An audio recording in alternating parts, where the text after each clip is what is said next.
दोस्तों, अमेरिका ने जिन B-2 bomber से ईरान पर हमला किया था उनमें से एक लापता हो गया है। इस खबर से हलचल मच गई है। एक के बाद एक रिपोर्ट से अमेरिका की नाकामयाबी के खुलासे साफ हो रहे हैं। रिपोर्ट्स में दावा किया गया है कि ऑपरेशन मिडनाइट हैमर के दौरान ये विमान बेस पर वापस नहीं लौटा। हालांकि अमेरिका ने इस पर अभी तक कोई आधिकारिक बयान जारी नहीं किया है। बताते हैं पूरा माजरा क्या है। दोस्तों, ईरान पर अमेरिका ने B-2 बॉम्बर प्लेन के जरिए हमला किया था। 23 जून को मिडनाइट हैमर ऑपरेशन चलाया गया अमेरिका की तरफ से और ईरान के 3 न्यूक्लियर फैसिलिटीज पर हमला किया गया, जिनमें से एक फोर्दो, नतांज और इस्फहान थी। यहां पर 13,000 किलो बम बरसाए गए, बंकर बस्टर बम, जिनकी मदद से ऐसा कहा गया कि ईरान की न्यूक्लियर फैसिलिटीज तबाह हो गई हैं। हालांकि इससे ईरान ने साफ तौर से इनकार कर दिया। उन्होंने कहा कि जमीनी नुकसान हुआ है, लेकिन हमारी जो जरूरत की चीजें हैं वो सब अब भी सही सलामत मौजूद हैं, क्योंकि ईरान ने पहले ही अपनी यूरेनियम और बाकी सारी चीजों को वहां से हटा लिया था। अब आगे बढ़ते हैं। लेकिन ईरान पर हमला करने निकला अमेरिका का एक B-2 बॉम्बर अभी तक अपने अड्डे पर नहीं लौट पाया है। इस विमान को लेकर तरह तरह के कयास लगाए जा रहे हैं। इस विमान को लेकर अमेरिकी रक्षा विभाग ने कोई स्पष्ट जानकारी नहीं दी है, जबकि 23 जून को पेंटागन ने कहा था कि अमेरिकी B-2 stealth bombers operation midnight hammer के तहत ईरान के परमाणु साइट पर हमला करने के बाद अमेरिकी धरती पर वापस आ गए। ये बात ट्रंप भी बार बार कह रहे थे कि हमारे पायलट्स और हमारे प्लेन्स अब अमेरिका में वापस आ गए हैं और उन्होंने ईरान के न्यूक्लियर प्रोग्राम को पूरी तरह से तबाह कर दिया है।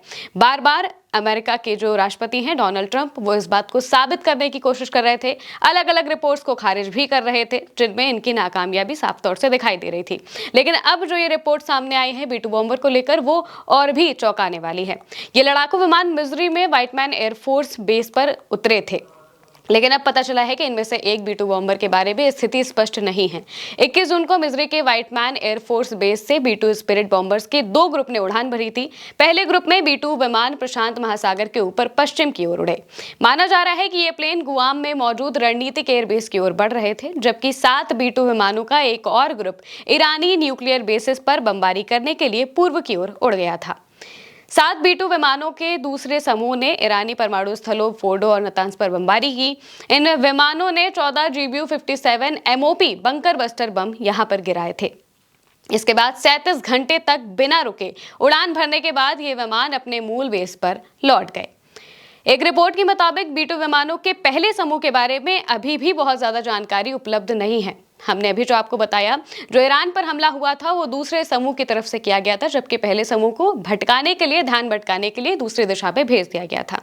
इन विमानों का उद्देश्य ईरानियों को भ्रमित करना था। अब ये पता चला है कि इस ग्रुप में शामिल कम से कम एक B-2 ने होनोलुलु में डैनियल के इनॉये अंतर्राष्ट्रीय हवाई अड्डे पर इमरजेंसी लैंडिंग की थी। इनॉये एयरपोर्ट हवाई में हिकम एयरफोर्स बेस के पास है। ये स्टेल्थ बॉम्बर यहां आज भी कई दिनों से फंसा हुआ है। इसका वीडियो भी सामने आया है। बता दें कि जब अमेरिका ने ईरान के परमाणु केंद्रों पर हमला किया था तो कई ईरानी सोशल मीडिया हैंडल ने दावा किया था कि ईरान ने अमेरिका के एक प्लेन को गिरा दिया है। हालांकि ट्रंप और अमेरिकी वायुसेना ने इस दावे को खारिज कर दिया था। 21 जून को जब ईरान इजरायल युद्ध जारी था तो खबर आई थी कि B-2 फाइटर विमानों का एक ग्रुप मिजरी के व्हाइटमैन एयरफोर्स बेस से पश्चिम की ओर उड़ान भर रहा था। B-2 का ये पहला समूह अमेरिका की चाल थी, जो दुश्मन को भरमाने के लिए अपनाई गई थी। कई चैनलों ने इस पहले विमानों को रूट को लेकर खूब रिपोर्टिंग की और इस पर नजर रखी, लेकिन दूसरा समूह चुपचाप अपने मिशन पर जा रहा था और यही असली मिशन भी था। OSINT चैनल पहले ग्रुप की रिपोर्टिंग कर रहे थे, जबकि B-2 विमानों का दूसरा ग्रुप चुपचाप अपना काम कर रहा था। अब खबर आई है कि प्रशांत महासागर की ओर उड़े विमानों में से एक अब तक हवाई अड्डे पर नहीं पहुंचा है।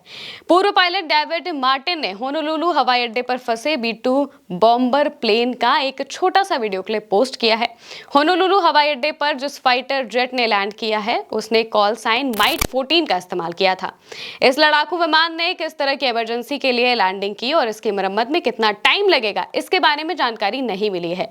एयरफोर्स ग्लोबल स्ट्राइक कमांड के मीडिया ऑपरेशन के प्रमुख चार्ल्स हॉफमैन ने हवाई में B-2 के बारे में पूछे जाने पर बताया कि हम सेना, विमान की आवाजाही, तैनाती या फिर पोस्चरिंग पर कोई भी टिप्पणी नहीं करेंगे।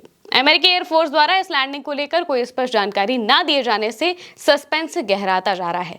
आखिरकार इस प्लेन को इमरजेंसी लैंडिंग की जरूरत क्यों पड़ी और ये अब तक हवाई में ही क्यों खड़ा है, इस पर जानकारी मिलना अभी बाकी है और सवाल बार बार खड़े हो रहे हैं, क्योंकि B-2 बॉम्बर प्लेन 3 दशक पुराने हैं और अब कहा जा रहा है कि इन्हें रिटायर करना ही सही होगा। आप क्या समझते हैं कमेंट करके बताइएगा। मैं हूं महिमा और आप देखते रहिए उल्टा चश्मा यूसी।